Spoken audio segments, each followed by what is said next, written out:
Maranatha. హల్లెలూయా, స్తోత్రం, ఆమేన్. స్నేహితులారా, ఆత్మీయ బంధువులారా, క్రీస్తు యేసునందలి విశ్వాసము, క్రీస్తు యేసునందని కృపచేత బలవంతులమై ఆత్మీయ జీవితంలో మనము బలముగా నిలువబడవలసినటువంటి సమయం ఇది.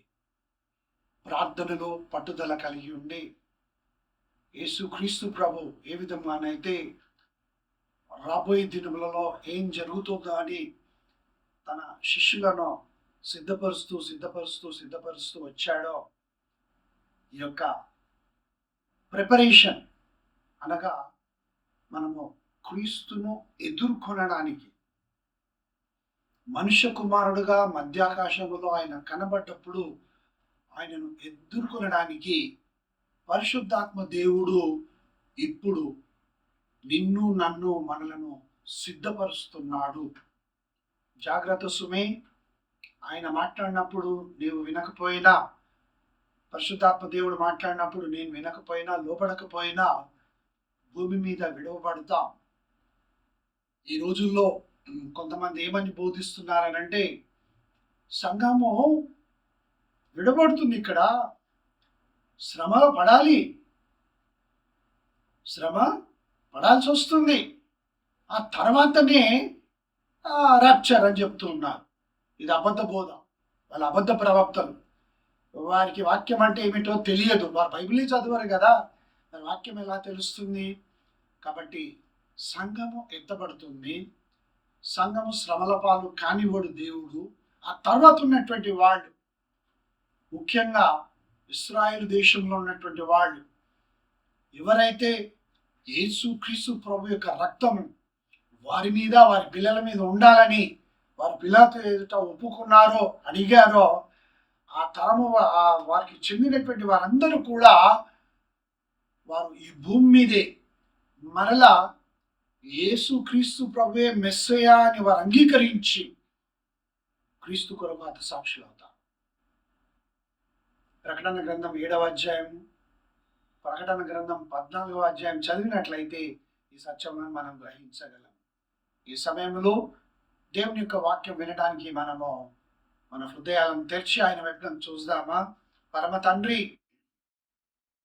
సర్వాధికారి అయినటువంటి దేవా, మాట చేత సమస్తమును నీవు సృష్టించినటువంటి దేవుడు, నీకు వందనాలు, కృతజ్ఞతాస్తుతులు చెల్లిస్తూ ఉంటున్నా. ఈ వాక్యం వినుటకు మేము సిద్ధపడు అనుభవంలోనికి నీ ఆత్మచేత మమ్మల్ని నడిపించు. పరిశుద్ధమగు ఈ ప్రశాంత సమయంలో ఎవరికి కూడా ఏ విధమైన ఆటంకం కలగకుండా వారి వారి గృహాలలో ప్రభా సమాధాన స్థితిని పొందినటువంటి వారై ఈ వాక్యమును విని గ్రహించినట్లుగా నీ ఆత్మచేత కార్యం జరిగించు అని నన్ను నేను తగ్గించుకొంచు. త్వరలో రానైనటువంటి యేసుక్రీస్తు ప్రభు నామమును హెచ్చిస్తూ ఆయన నామముననే ప్రార్థించి వేడుకొనుచున్నాను తండ్రి, ఆమేన్. దేవుని ప్రియమైన ప్రజలారా, రాజైన దావీదు దేవుని యొక్క మందస్సాన్ని ఆయన తీసుకొని వస్తున్నప్పుడు ఆ క్రొత్త బండి మీద మందసము నుంచి తీసుకొని వస్తూ ఉంటే, ఆ యొక్క మందసము ఉన్నటువంటి ఆ యొక్క బండి ఎడ్లు కాలు జారినందున కొంచెం ఇట్లా పడిపోవడానికి అది వంగిపోయినప్పుడు అక్కడే ఉన్నటువంటి ఉజ్జ చేయి చాపి మందసమును ఆపడానికి ప్రయత్నం చేస్తాడు. వెంటనే అతడు చనిపోయాడు. దేవుని యొక్క పరిశుద్ధత, ఆయన యొక్క బలము వెంటనే జరిగిపోయేటటువంటి రోజులు పాత నిబంధనలు. కానీ ఇప్పుడు అతిక్రమములకు తగినటువంటి శిక్ష వెంటనే జరగకపోవడం వలన మనుషులు భయమును విడిచి పాపం చేస్తూ ఉన్నారని దేవుని వాక్యం హెచ్చరిస్తూ ఉన్నది. కృపకాలంలో మనం ఉన్నాం గనుక ఏమి చేసినా మనకు శిక్ష కలగడం లేదు. అందుకే మనుషులు భయం విడిచి పాపం చేస్తున్నారు. సమూయేలు 2వ గ్రంథము 6వ అధ్యాయము 11వ వాక్యాన్ని మనం చదివినప్పుడు, రాజైన దావీదు ఆ యొక్క మందసమును ఓబేదెదోము ఇంటి దగ్గర దానిని ఉంచినట్లుగా మనం చూస్తాం. యెహోవా మందసమును 3 నెలలు గిత్తీయుడకు ఓబేదెదోము ఇంటిలో ఉండగా యెహోవా ఓబేదెదోమును అతని ఇంటి వారిని అందరినీ ఆశీర్వదించెను. శరీర ప్రాణాత్మలను ఆశీర్వదించేటటువంటి దేవుడు, సమాధానమును ఇచ్చేటటువంటి దేవుడు, బలమును ఆరోగ్యం ఇచ్చేటటువంటి దేవుడు, మన చేతుల కష్టార్థం దీవించి ఆస్వాదించేటటువంటి వాడు ఆయనే. మన యొక్క రాబడిని అధికం చేసేటటువంటి వాడు ఆయనే. మన కలిగి ఉన్న సమస్తమును కాపాడేటటువంటి దేవుడు ఆయనే. విద్యాబుద్ధుల యందు జ్ఞానమునిచ్చి ఉన్నత స్థితిలోనికి నడిపించేవాడు ఆయనే. భయము కలిగినప్పుడు మనను ధైర్యపరిచేది దేవుడే. తన వాక్యము ద్వారా మాట్లాడతాడు. కళల ద్వారా, దర్శనముల ద్వారా దేవుడు నీతో మాట్లాడతాడు. తన పరిశుద్ధాత్మ ద్వారా నీతో మాట్లాడతాడు. కాబట్టి దేవుని ప్రియమైన ప్రజలారా, దేవుని ఆశీర్వాదములకు నీవు నేను మనం వారసులమై ఉన్నాం. కాబట్టి దేవుని బలసూచకమైనటువంటి మందసము ఆయన మహిమ, ప్రభావము, ఘనత, సన్నిధికి సూచన దేవుని యొక్క మందసమై ఉన్నది. ఈ మందసమును ఇశ్రాయేలు ఏం చేసే వాళ్ళంటే, యుద్ధం జరుగుతూ ఉన్నప్పుడు వారు ఈ మందసమును యుద్ధ భూమిలోనికి తీసుకొని వెళ్ళేవారు. అయితే మనం గమనించాల్సింది ఏమిటి అని అంటే, ఆ మందసము మీద మహిమా స్వరూపి అయినటువంటి దేవుడు దిగి వచ్చినప్పుడు మాత్రమే, ఆయన సన్నిధి ఉన్నప్పుడు మాత్రమే ఆ మందసము యుద్ధ భూమిలోనికి వెళ్తే విజయం కలిగేది. అంతేగాని ఆయన ఆజ్ఞాపించకుండా ఆయన మహిమ ఆ మందసం మీద దిగి రాకపోతే ఏమీ జరిగేది కాదు. మోషేతో దేవుడు ఏమని చెప్పాడు? నిర్గమకాండము 33వ అధ్యాయము 14వ వచనము. Exodus chapter 33 and verse 14. దేవుడు ఏమన్నాడు మోషేతో? నా సన్నిధి నీతో కూడా వచ్చును, నేను నీకు విశ్రాంతిని కలగజేస్తాను. అనగా, dear brother, dear sister, dear friend, wherever you go, the presence of the Lord should be with us. We must ask Him. We must pray to Him. We must earnestly look to Him. Lord, you come with me. ఎక్కడికి వెళ్తున్నావు? పక్కకి వెళ్తున్నాను. ప్రభా, నీవు నాతో కూడా రా. ఎక్కడికి వెళ్తున్నావు? ప్లేన్లో నేను ఫ్లై చేయాలి. ప్రభా, నాకంటే ముందు నీవు అక్కడ ఉన్నావు, నాతో కూడా రా. Come with me, let your presence be with me అని మనం ప్రార్థించాలి. ఇది ఎక్కడికి వెళ్ళినా దేవుని సన్నిధి నీతో ఉంటేనే నీకు అన్ని విషయాలలో కూడా ధైర్యం కలుగుతుంది. కాబట్టి దేవుని సన్నిధి నీతో, నాతో, మనతో కూడా ఎల్లప్పుడూ ఉండునుగాక. దేవుని యొక్క మందస్సమును తీసుకుని వెళ్ళి అతి పరిశుద్ధ స్థలములో ఉంచాడు రాజైన దావీదు. ముందు గుడారంలో, ఆ తర్వాత దేవాలయం కట్టిన తర్వాత మందిరము లోపల, హోలీ ఆఫ్ హోలీస్, అతి పరిశుద్ధమైనటువంటి స్థలం లోపల ఉంచాడు. తెర, అడ్డు తెర. సంవత్సరానికి ఒక్కసారి మాత్రమే యాజకుడు ఆ యొక్క బలిర్పించబడినటువంటి ఆ యొక్క పశువు యొక్క రక్తమును తీసుకొని లోపలికి వెళ్ళి చమరేవాడు. అతడు పాపం చేసిన వాడైతే అక్కడే కూలిపోతాడు. పాపం శిక్ష అక్కడే విధింపబడుతుంది. అంత పరిశుద్ధంగా ఉండాలి. ఆ మందసము మీదికి దేవుడు దిగి వచ్చేవాడు. దేవుడు నామం నాకు మహిమ కలుగును గాక. ఆయన మహిమను, ఆయన ప్రభావమును, ఆ బూరల యొక్క శబ్దమును వినలేక దేవుని ప్రజలు భయపడిపోయేటటువంటి వారు, తల వంచి నమస్కారం చేసేటటువంటి వాళ్ళు. ఎందుకు అంటే దేవుడు తన మహిమతో ఆ మందసం మీదకి దిగి వచ్చేవాడు. భూమి మీదకి రాలేదు. ఆయన భూమి మీద ఎప్పుడు కాలు పెట్టలేదు. ఒకసారి వెళ్ళిపోయాడంటే మళ్ళీ రాలేదు. ఎందుకనంటే పాపమునకు పాపం సమకూర్చుకునే మానవుడు తన ఇష్టానుసారమైన జీవితం జీవిస్తున్నాడు కనుక దేవుడు పాపమును ఆయన ద్వేషిస్తాడు, పాపిని ప్రేమిస్తాడు. God loves the sinner but he hates their sin.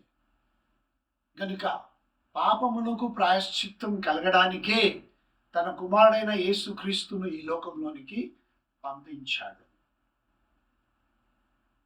God comes down where there is the ark of the covenant of the Lord. మనం నిలిచినప్పుడు కాదు, ఆయన మాట్లాడాలనుకున్నప్పుడు వస్తాడు. కాబట్టి దేవుని ప్రియమైన ప్రజలారా, ఆయన దిగి వచ్చినప్పుడు ఆశీర్వాదమునకు సూచన, ఆ తర్వాత విజయమునకు సూచకము ఈ యొక్క మందసము. అయితే ఇర్మియా ప్రవక్త ద్వారా దేవుడు సెలవిచ్చినటువంటి ఈ మాటను మనం ఒకసారి చూద్దామా? ఇర్మియా గ్రంథము 3వ అధ్యాయం 16వ వాక్యాన్ని నేను చదువుతున్నాను. ఇర్మియా గ్రంథము జెరమియా చాప్టర్ 3 and verse 16. మీరు ఆ దేశములో అభివృద్ధి పొంది విస్తరించు దినములలో జనులు యెహోవా నిబంధన మందసమని ఇకను చెప్పరు, అది వారి మనసులోనికి రాదు. దానిని జ్ఞాపకం చేసుకున్నారు, అది పోయినందుకు. జాగ్రత్తగా ధ్యానించండి ఈ మాట. పోయినందుకు. మందసం పోయింది, ఎక్కడికో వెళ్ళిపోయింది. మందసము పోయినందుకు చింతపడరు, ఇక మీదట దాని చేరాదు. ఇదే యెహోవా వాక్కు. మందసము పోయింది. ఎక్కడికి పోయింది అది? ప్రకటన గ్రంథంలో మనం చూస్తాం 19వ అధ్యాయం 11వ వచనంలో పరలోకమందు దేవాలయము తెరవబడినప్పుడు అపోస్తుడైనటువంటి యోహాను చూశాడు. ఉరుములు మెరుపులు వీటన్నిటిని ఆయన చూసి అప్పుడు అక్కడ దేవుని యొక్క మందస్సమును ఆయన చూశాడు.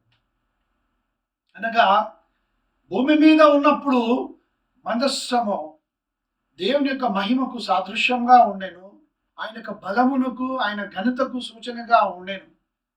అయితే ఆ మందస్సము ఇంకా దేవుడు తీసుకుని వెళ్ళిపోయాడు, దానిని మళ్ళీ చేయకూడదని చెప్పాడు.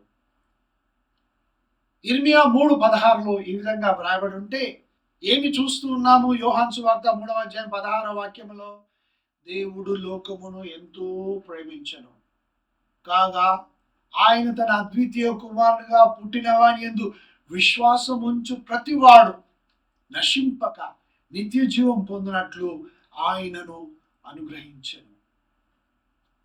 ఈ మందస్సమును ఆయన పరలోకంలో తీసుకొని వెళ్ళిపోయాడు. ఎలా వెళ్ళిపోయింది మందస్సము?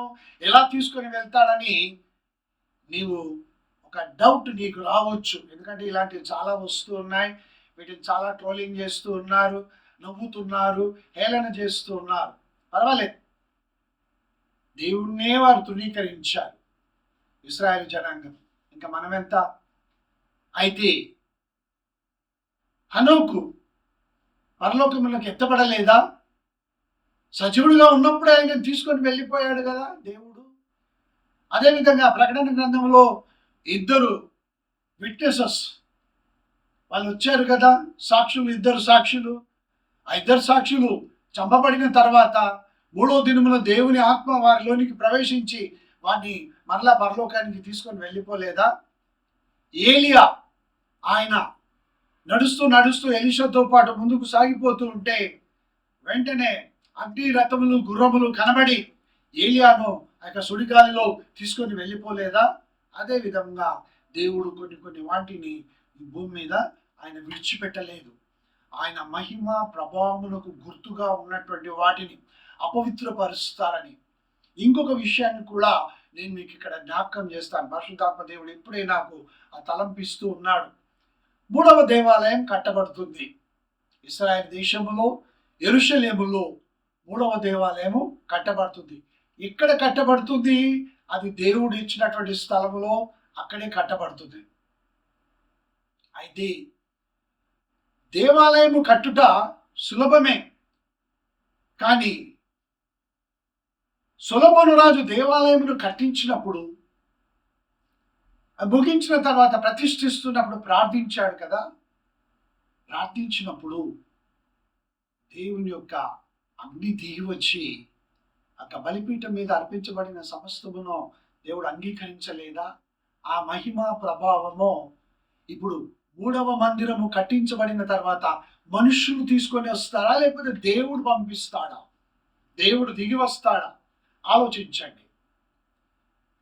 శుద్ధ జలము కావాలి, ఎర్రని పెయ్య వీరు సిద్ధపరుస్తూనే ఉన్నారు. ఎర్రని పెయ్య ఎక్కడో పుట్టింది, అది పెరుగుతున్నదని చెప్తూ ఉన్నారు. ఇశ్రాయేల్ దేశంలో ఎర్రని పెయ్య, రెడ్ హైఫర్ని వారు బలిగా అర్పించారు. ఆ రక్తము చేత సమస్తమును కూడా పవిత్రపరచబడుటకై ఆ ఎర్రని పెయ్య యొక్క రక్తమును వారు చమరాలి. మరి దేవుని సన్నిధి దిగి రావాలి కదా, ఇది మనుషుల వల్ల సాధ్యమా? ఈ ఎర్రని పెయ్యను వారు కాల్చిన తర్వాత బూడిదను తీసుకోవాలి. ఇంతకు పూర్వము వారు అర్పించినటువంటి బలి అర్పణ, ఆ ఎర్రని పెయ్య యొక్క బూడిద ఉన్నదే, అది బంగారు పాత్రలో ఉన్నదని. ఎప్పుడు 2వ దేవాలయములో చివరిసారిగా ఎప్పుడైతే వీరు బలి అర్పించారో, ఆ బలి అర్పించబడినటువంటి ఎర్రని పెయ్య యొక్క బూడిద వారు బంగారు పాత్రలో తీసి ఉంచుతారు. ఎందుకు అనంటే ఆ బూడిదను నీళ్ళలో వాళ్ళు కలిపినప్పుడు ఆ నీళ్లు పవిత్ర జలం అవుతాయి. ఇప్పుడు ఇలా ఇలా ఇలా ఇలా అంటూ వెళ్ళిపోతున్నారు. లేకపోతే పెద్ద పెద్ద పైప్స్ పట్టుకొని మీరందరూ నడుస్తూ ఉండండి, మేము మీద శుద్ధ జలం కాదది. ఎర్రని పెయ్యను దేవుని ఆజ్ఞ ప్రకారము ఎప్పుడైతే వారు దేవుని కొరకు బలిర్పించి పాప ప్రాయశ్చిత్తం కొరకై దాన్ని అర్పించి ఆ యొక్క అన్నింటినీ కూడా రక్తమును చమిరి దానిని కాల్చిన తర్వాత వచ్చేటటువంటి బూడిదను నీళ్ళలో, ఈ ఆజ్ఞలు ఉన్నాయి, పరిశుద్ధ గ్రంథంలో పాత నిబంధనలో ఉన్నాయి. మీరు చదవండి, మీకు తెలుస్తుంది. చదవకుండా అదేలా అవుతుంది ఇదేలా అవుతుందని ప్రశ్నలు అడుగుతూ అనవసరంగా వాదములకు దిగకూడదు. సో ఆ ఎర్రని పెయ్య యొక్క బూడిదను వారు తీసుకొని ఇప్పుడు అర్పించబడినటువంటి ఎర్రని పెయ్య యొక్క బూడిదలో కొంచెం తీసుకొని దీంట్లో కలపాలి.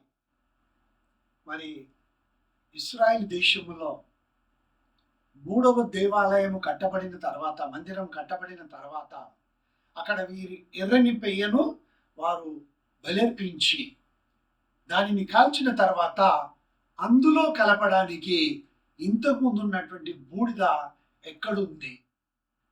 దేవుని ప్రియమైన ప్రజలారా, అనేక సంవత్సరం క్రితమో దేవుడు నాకు తలంపునిచ్చాడు. దేవుడు నాతో మాట్లాడాడని నేను చెప్పను, అంతటి యోగ్యులను నేను కాదు.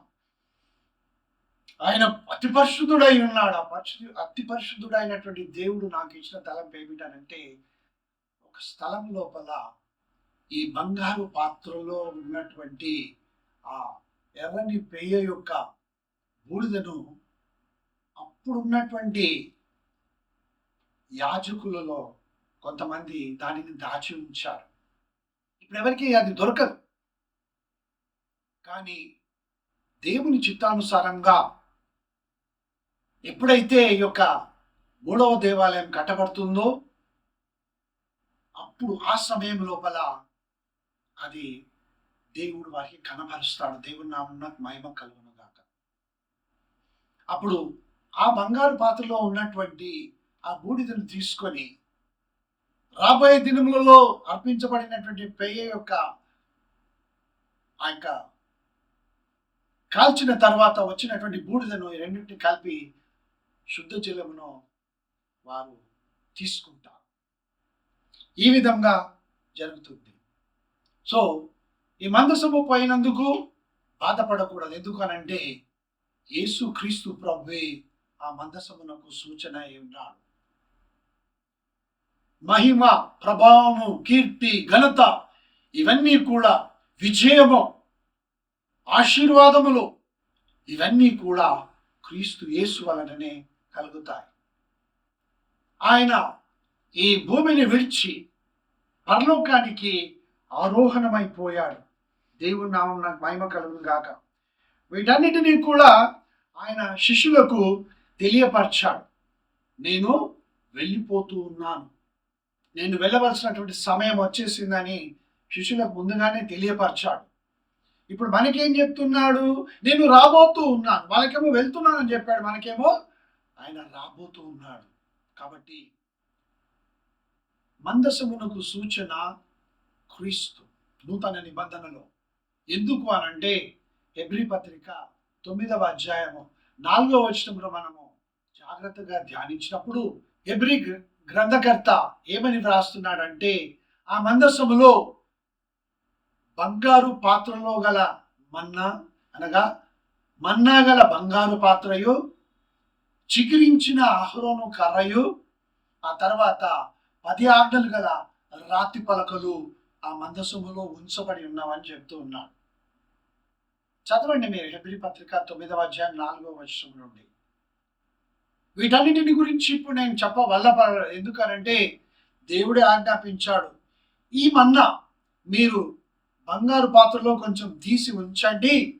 ఎందుకు అనంటే, మేము మన్నాను ఎప్పుడు తిన్నాము, నీవు ఎప్పుడు మన్నాను కురిపించావని ఇశ్రాయేలీయులు అడుగుతారు ఒక దినమున దేవుణ్ణి. కాబట్టి అది సాక్ష్యంగా ఉంటుంది. మేమెప్పుడు గొర్రెపిల్లను మేము సిలువ వేస్తాము అని అడుగుతారు. అందుకే పరలోకములో ఆ పెద్దల మధ్యలో వధింపబడినట్లున్న గొర్రెపిల్ల నిలబడి ఉండటం మనం ప్రకటన గ్రంథం 5వ అధ్యాయం 6వ వచనంలో మనం చూస్తాం. గనుక ఇవన్నీ కూడా ఈ భూమి మీద ఉండేను, కానీ వాటన్నిటిని దేవుడు పరలోకానికి తీసుకొని వెళ్ళిపోయాడు. మనుషులు అపవిత్రపరుస్తారు. అపవిత్రమైనటువంటి స్థలములో దేవుడు తన పవిత్రత ఎంతగా కుమరించినా మనుషులు చీకటినే కోరుకొంచున్నారు, కానీ వెలుగును వారు వెంబడించడం లేదు, వెలుగులో నడవాలని ఆశపడడం లేదు. కాబట్టి యోసేపు గోతిలో వేయబడి ఉన్నా, యోసేపు పోతిఫెర ఇంటిలో మరి ఆయన భార్య అతని వెంబడిపడి పాపము చేయడానికి అతన్ని ఎంతగా ప్రోత్సహించినా, అతన్ని శోధిస్తూ ఉన్నా, ఆ సమయంలో కూడా మరియు యోసేపు చెరసాలలో వేయబడి ఉన్నప్పుడు కూడా అందరూ మర్చిపోతే దేవుడు అతనికి తోడై ఉండెనని ఆదికాండంలో వ్రాయబడినది. అవును, గోతిలో వేయబడిన పరిస్థితిలో అయినా సరే, నీవు శోధింపబడుచున్నటువంటి పరిస్థితి అయినను సరే, ఒక పురుషుడు నీ వెంట పడుతున్నాడా, లేకుంటే ఒక స్త్రీ నీ వెంట పడుతూ ఉన్నదా, పాపము చేయి, లేకుంటే ఈ అబద్ధమును నీవు చెప్పు, ఈ మోసమును నీవు చేయు. ఈ విధంగా చేస్తేనే మనం వ్యాపారంలో మనము సంపాదించుకోగలము, లేకపోతే మనకు నష్టాలు తప్పవు, లాభాలు తక్కువగా ఉంటాయని నిన్ను వేధిస్తూ ఉన్నారా? ఈ విధంగా నీవు ఆల్టర్ చెయ్యు, ఈ అకౌంట్ని ఆల్టర్ చేయు, లేకపోతే ఈ మాటలను నీవు ఆల్టర్ చేయు, వీటిని మార్చి వ్రాయు. నువ్వు ఈ విధంగా చేస్తేనే నీకు ఆ సర్టిఫికేట్ వల్ల లాభం కలుగుతుంది. ఈ విధంగా శోధింపబడుతున్నావా? దేవుడు నీకు తోడై ఉన్నాడు. అలాంటి శోధనలో పడకుండా కాపాడమని ప్రార్థించి, దేవుడు అతనికి తోడై ఉన్నాడు. ఎందుకు అనంటే, పాపము చేయడానికి యోసేపు తన హృదయమును దూరంగా ఉంచాడు. పాపం చేయడానికి ఒప్పుకోలే, కోపము ద్వేషము పడడానికి ఆయన ఒప్పుకోలేదు.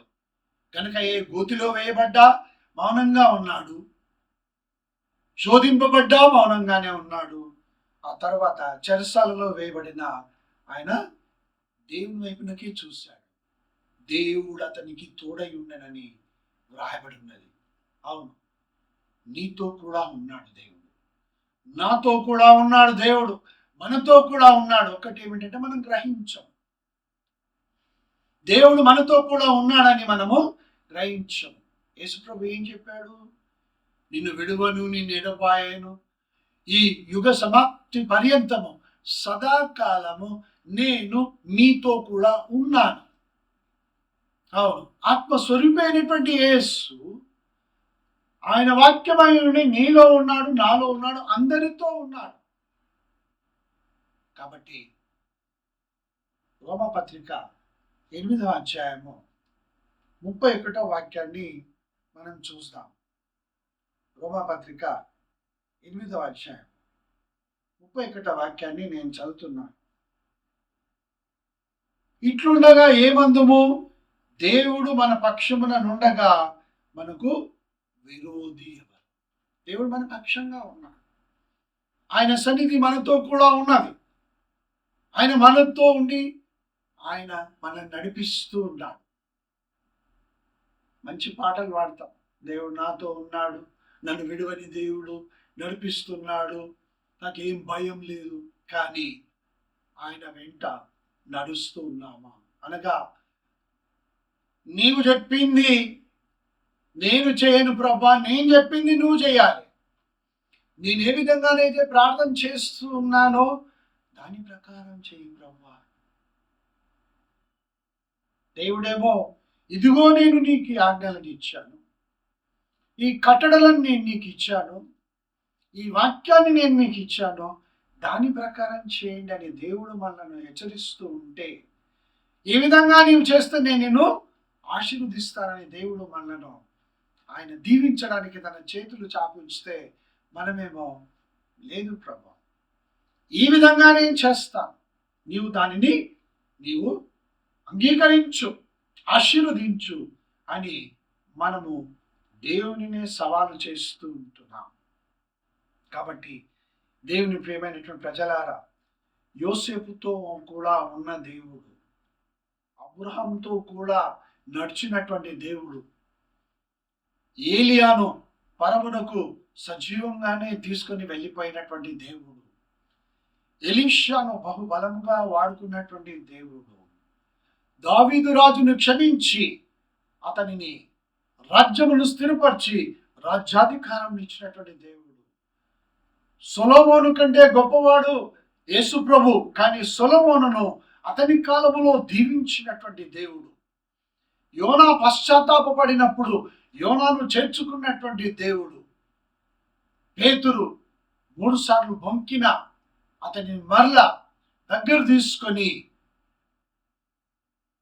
పేతురు నన్ను ప్రేమిస్తున్నావా అని ముమ్మారు అడిగి అతని హృదయాన్ని మార్చినటువంటి దేవుడు, అపోస్తులందరితో కూడా ఉండి వారిని తన సేవార్థమై వాడుకున్నటువంటి దేవుడు నీకు కూడా తోడై ఉన్నాడు. దేవుని నామమున మహిమ కలుగును గాక. ఆయన నీకు కూడా తోడై ఉన్నాడు, నాకు కూడా తోడై ఉన్నాడు, మనకు తోడై ఉన్నాడు. ఎందుకనంటే యెషయా గ్రంథము 41వ అధ్యాయం 13వ వాక్యం అంటాడు కదా, భయపడకుము, దిగులు పడకుము, ఇదిగో నేను నీకు సహాయము చేసేదనని చెప్పుచు నీ కుడి చేతిని పట్టుకొనుచున్నానన్నాడు కదా. ఈ దినమున నీ కుడి చేతిని ఇచ్చి, ప్రభా నీ చేతిని పట్టుకో, నన్ను నడిపించు, నన్ను తీసుకొని వెళ్ళు, నేను ఎటు వెళ్ళాలి, ఏం చేయాలి, నేను ఏ నిర్ణయం తీసుకోవాలి, నన్ను నీవు ఆశీర్వదించు, నా చేతుల కష్టార్థం దీవించుమని నీవు అడిగినప్పుడు ఆయన సన్నిధి నిన్ను నడిపిస్తుంది, నీకు ధైర్యమును కలుగజేస్తుంది. చీకటిలో అనగా ఇప్పుడు నీకు ఏ మార్గము కనబడడం లేదు, నీ జీవిత యాత్రలో ఏ నిర్ణయం తీసుకోవాలని తెలియడం లేదు, అలాంటి స్థితిలో దేవుడు నీకు ఆశీర్వాదకరమైనటువంటి నిర్ణయాలు తీసుకునడానికి మార్గమును తెరుస్తాడు. ప్రకటన గ్రంథం 3వ అధ్యాయం 7-8 వాక్యాల్లో వ్రాయబడినట్లుగా ఆయన నిన్ను దీవించి నీకు మార్గం తెరుస్తాడు. ప్రతి విషయంలో ఆయన నీకు తోడై ఉంటాడు. నీ చేతుల కష్టాతీతంలో దీవించి ఆస్వాదిస్తాడు. నీ యొక్క పంట పొలములను అనగా నీవు చేస్తున్నటువంటి వ్యవసాయమును దేవుడు నీకు తోడై ఉండి పంటలను ఆశీర్వదించి 100 ఫలమును ఇస్తాడు. లేదు వ్యాపారము చేస్తున్నావు, వ్యాపారంలో నీవు నమ్మకంగా ఉండి నీవు భాగ్యమును సంపాదించుకోవడానికి కొత్త ఆలోచనలు ఇచ్చి నిన్ను నడిపిస్తాడు. నీ యొక్క చేపల చెరువులో చేపలు ఇన్నాళ్ళుగా వచ్చినట్లుగా ఏ తెగులు ఆ చేపకు పట్టకుండా, రొయ్యలకు పట్టకుండా ఉండునట్లుగా దేవుడు నిన్ను ఆశీర్వదిస్తాడు. నీ యొక్క చదువులలో నీవు ఉన్నత స్థితిలోనికి చేరుకొనడానికి, జ్ఞానమును సంపాదించుకొని నీవు రీసెర్చ్ చేయడానికి, పిహెచ్డి డిగ్రీకి నువ్వు అప్లై చేస్తావేమో, లేకపోతే మెడిసిన్లో పీజీ సీట్ రావాలని నీవు ప్రయాసపడుతున్నావేమో, వీటన్నిటిలో కూడా ప్రభు సన్నిధి నీతో కూడా ఉన్నప్పుడు నీవు ధైర్యంగా ముందుకు వెళ్ళగలవు. ఏ విధమైనటువంటి చింత చీకాకు నీకు ఉండకుండా ఆయన తన సమాధానమును నీకు అనుగ్రహిస్తాడు. అవును, ఒబేదెదోము ఇంటిలో దేవుని మందసం, ఆయన బలసూచకమైనటువంటి మందసము, మహిమ ఘనతకు కీర్తికి ప్రభావమునకు సూచకమైనటువంటి మందసం ఒబేదెదోము ఇంటిలో ఉన్నప్పుడు అతని కుటుంబం అంతా ఆశ్రదించబడినట్లుగా నీతో యేసు క్రీస్తు ప్రభువును నీవు కలిగి ఉన్నప్పుడు, నీ ఇంటిలో ప్రార్థన ధూపము వేయబడినప్పుడు, నీ ఇంటి లోపల యేసు క్రీస్తు ప్రభువును రా ప్రభువా మా ఇంటిలోనికని నీవు ఆహ్వానించినప్పుడు, ఎక్కడున్నా ఎవరైనాను సరే ఈ దినము మొదలుకొని నీ జీవితంలో నీవు ఆశీర్వాదములనే చూస్తావు. నీ నష్టములన్నీ కూడా దేవుడి దినమున వాటిని తీసివేసి ఆశీర్వాదములుగా, లాభముగా ఆయన చేస్తూ ఉన్నాడు. నీవు పోగొట్టుకున్నవి మరలా పొందినట్లుగా దేవుడు నిన్ను దీవిస్తూ ఉన్నాడు. కాబట్టి యేసు ప్రభువా, నా హృదయంలోనికి రా, నా ఇంటిలోనికి రా, నీవు ఉండు, నీ మాట చొప్పున నేను నడుచుకుంటాను, నీవే నా దేవుడు అని ఎప్పుడైతే ఆయనను అంగీకరిస్తావు, నీ హృదయాన్ని ఈ లోకంలో ఉన్నటువంటి పాపము దోషమున అవన్నిటినీ విడిచిపెట్టి, లోక సంబంధమైన వాటిని విడిచిపెట్టి పరివర్తన మార్పు చెందునట్లుగా నీవు దేవుని వైపునకు చూసి సహాయం అడుగుతావో, దేవుడు తన సన్నిధిని నీతో కూడా ఉంచి నడిపిస్తాడు, నాతో కూడా ఉంచి నడిపిస్తాడు. తలలు వంచి ప్రార్థించుకుందామా? ప్రేమగల తండ్రి, నీకు వందనాలు. నశించిన దానిని వెతికి రక్షించుటకు మనుష్య కుమారుడు ఈ లోకంలోనికి వచ్చాడని వ్రాయబడిన ప్రకారం ఎవరైతే నశించిపోయారు, కృంగిపోయారు, మోసగింపబడ్డారో, హృదయం బద్దలైపోయిందో, పాపమునకు పాపము సమకూర్చుకొని నా ప్రభా పాపపు ఊబిలో చిక్కుబడిపోయారు, వారిని రక్షించు దేవుడు నీవే అని వారందరినీ నీ హస్తంలోకి అప్పగిస్తుంటున్నాను. రక్షించండి, ఆత్మలను రక్షించండి ప్రభా. హృదయాలను మార్చే దేవుడు, నూతన హృదయంలో ఇవ్వగలిగిన దేవుడు నీవే. ఎవరెవరైతే ఆశీర్వదించబడాలని ప్రార్థిస్తూ ఉన్నారు, అభివృద్ధి చెందాలని ఆశపడుతున్నారు, వారికి తోడై ఉండి దీవించు దేవుడు. వారెవరైనాను సరే, భూప్రపంచంలో వారు ఎక్కడనూ సరే, వారి ప్రార్థన ఆలకించి వారి పరిస్థితిని చూసి నా దేవుడు క్రీస్తు యేసునందు నీ ప్రతి అవసరతను తీర్చును అని ఫిలిప్పీ పత్రిక 4:19 వ్రాయబడినట్లుగా వీరికి సహాయమును పంపించి ఆశీర్వదించమని ప్రతిమాలుకొంచుంటున్నా. కాలేజ్లో సీట్ కొరకు అప్లై చేసినటువంటి వారికి వారి కోరిన కాలేజ్లో సీట్ రావడానికి దీవించినందుకు వందనాలు. ఫీజు కట్టడానికి డబ్బులు కావాలి, అలా డబ్బులు వారికి సమకూర్చినందులకై నీకు వందనాలు. ఎవరైతే ఇంప్రూవ్మెంట్ ఎగ్జామ్ రాశారో ఆ ఇంప్రూవ్మెంట్ ఎగ్జామ్లో వారి మార్కులు ఇంకా ఎక్కువ రావడానికి యాడ్ చేసినందులకై నీకు వందనాలు, స్తోత్రం. ప్రభా, నీ సమాధానము నెమ్మదినిచ్చి ఈ యొక్క వాతావరణములో కాలములో మార్పుల వలన మనుషుల మీద పడుతూ ఉన్నటువంటి భారము, దానివల్ల మనుషులు నశించిపోకుండా కృంగిపోకుండా ఆశీర్వదించి దీవించమని మా దేశమును, మా దేశం యొక్క పరిపాలకులను, మా రాష్ట్రములను, రాష్ట్ర యొక్క పాలకులను అందరినీ ఆశీర్వదించి దీవించమని యేసుక్రీస్తు ప్రభు నామమున ప్రార్థించి వేడుకొంచున్నాను తండ్రి. ఆమేన్, ఆమేన్, ఆమేన్. వందనాలండి. దేవుడు మనకు తోడై ఉన్నాడు. ధైర్యంగా ఉండండి.